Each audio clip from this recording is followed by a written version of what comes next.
The will of fire is upheld by every Hokage. It is this care and love for each and every member of the village that makes the Hokage. They have a responsibility to protect the well-being and the future of each and every member of the Leaf. Combining that with the ability and the bravery to protect their citizens by any means necessary is what made the fourth Hokage, Minato Namikaze, a true hero. But it's these very sacrifices that made Minato view himself as a failure. The Yellow Flash grew up in Konoha under the tutelage of one of the legendary Sani, Jiraiya. Minato was rather kind and humble. His personality differed quite a bit from Naruto, but his passion came through his actions. The talented shinobi became the Yellow Flash for his iconic teleportation jutsu, but he became one of the Leaf's greatest shinobi, and truly feared, during the Third Ninja War, where his legendary speed would come together with his wit and his extensive knowledge of senjutsu and ninjutsu. Minato had every intention to protect the village and to become Hokage, placing a considerable amount of weight and importance into protecting and to preserving lives, where he instructed Kakashi, Obito, and Rin that rules and regulations weren't everything, and these words would resonate with a kind and pure-hearted Obito, who would later pass that on to Kakashi. Minato validating the young Uchiha would have a ripple effect, as it soon became Kakashi's way of life, that those who abandon their friends are worse than scum. Shortly after the war, Minato became the fourth Hokage, and married Kushina Uzumaki. Obito would attack the Leaf on the day of Naruto's birth, and the day the Nine-Tailed Seal was weakened. The masked man would eventually extract the Nine-Tail out of Kushina, and place the rampaging beast onto the village. Minato needed to ensure that his child and wife were okay, that his village was protected, that this man was defeated, and he had to find a way to make sure the Nine-Tail would still remain in the possession of Konoha. While Kushina offered to seal Kurama into her and die, Minato rejected this idea. He saw it unfair that he'd be Naruto's sole parent, when she sacrificed everything for him. He found it unfair that she wouldn't be able to watch her son grow. The rest is the series as we know it. Naruto, Jinchuriki of the Leaf. Konoha's Yellow Flash had an air of greatness surrounding him, with his jutsu, smarts, and his speed being revered. He was the fastest shinobi ever, even faster than A of the Cloud. He sometimes seemed perfect.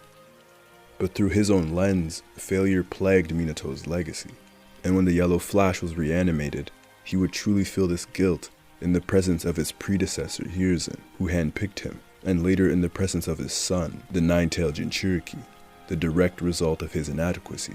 But it would be Obito who shamed his former teacher for not being fast enough, ever, and he would tell Naruto how much of a disgrace his father truly was. All of Minato's students suffered tremendously. Rin with the three-tail inside of her had died by Kakashi's hand. Kakashi became severely depressed after this event, and Obito died during the war. I'm sure Minato felt that he could have saved them if he had just been fast enough. But his guilt didn't end there, as Obito would become a mass murderer, being the catalyst in beginning the Fourth Ninja War, and the man who was the cause of Minato and Kushina's death, making Naruto an orphan. Minato would probably never see himself as anything but a failure. A truly gifted shinobi. Again, a man who was fast, but just not fast enough. He couldn't save his students, couldn't save his wife, failed his teacher's hopes and prophecy about him, and failed to give his son a life free of hardships. If only he deciphered the masked man's identity fast enough, he might have saved the shinobi world. That's the burden, the guilt that is weighing on Minato's shoulders when he sees what the world has become. But the Nine-Tail tells Minato not to regret a thing, because had he not done what he'd done, the Nine-Tail might have been in the hands of the Akatsuki and the world already in ruin. Without having trust in his village and the few people in it, his son wouldn't have become the child of prophecy, the one to lead a new age in the shinobi world. Kurama then tells the fourth Hokage that it wasn't his fault, and I think hearing it from the beast himself and seeing his son as a paragon of everything that is good eased his pain a little, because Kurama was right. These were things that were out of his control. As sad as it is, young shinobi fight in wars and they often die young. It's the troubling reality of the shinobi world, a sad one. And later, as Hokage, They have a duty unlike any other. I think Minato would have made an amazing father, the way he treated Kushina and others with a gentle kindness. But when you are Hokage, your responsibility is to the whole village, not only your child. And so that was the hardest decision that he had to make, family against duty.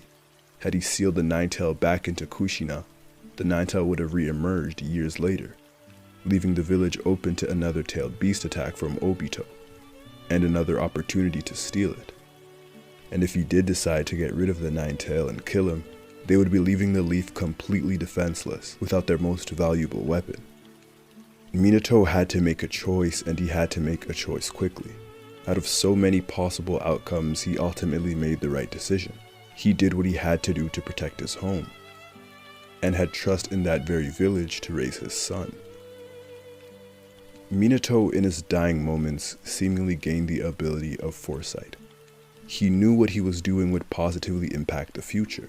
Minato sensed that Obito would be the cause of catastrophe, but he also knew and had trust in Jiraiya, and had so much trust in his son, being so certain that Naruto would one day become the child of prophecy that he couldn't be. It could have been so much worse if Naruto grew up in that world without a village. Sadly enough, without the village ostracizing him, Naruto wouldn't have had that hunger and desire to be noticed and to be seen. But he also would have been without the third Hokage, without Iruka, Kakashi, Jiraiya, and Tsunade, without friends molding him and guiding him to become what he was destined to become. Minato is a hero and a great Hokage because he sacrificed himself for the village. Ultimately, that's the will of fire, right? It's the will of fire in its purest form, a self-sacrifice for the village, for everyone's hopes, dreams, and for the future of the Leaf. Minato has earned his status as hero of the Hidden Leaf. But I just can't help but think about Minato seeing his son, a Jinchuriki in the flesh, and the mixed emotions that came over the yellow flash. So proud that Naruto has found his way, that he's become the child of prophecy. More than that, Naruto was the spitting image of Minato, and had Kushina's charisma and their combined love for the village. But again, so overcome with shame. He was the man who left his son alone in that world. But Kushina, and Naruto especially, are so proud of the fourth Hokage, so proud of Minato, their hero.